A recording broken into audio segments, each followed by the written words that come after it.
My Afrikaanse verwerking van die beroemde gedig deur die Eerste Wêreldoorlog-digter John McCrae, In Flanders Fields.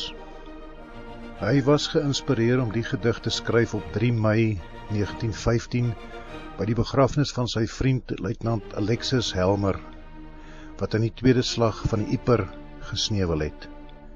In Vlaandere se velde.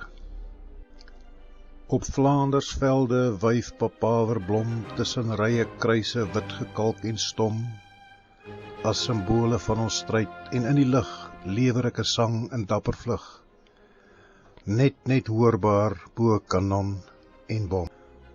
Onder die kruise rus ons nou, daar terug was ons in lewe toegevou, het bemin en was gelief, nou in Vlaanders velde ingediep.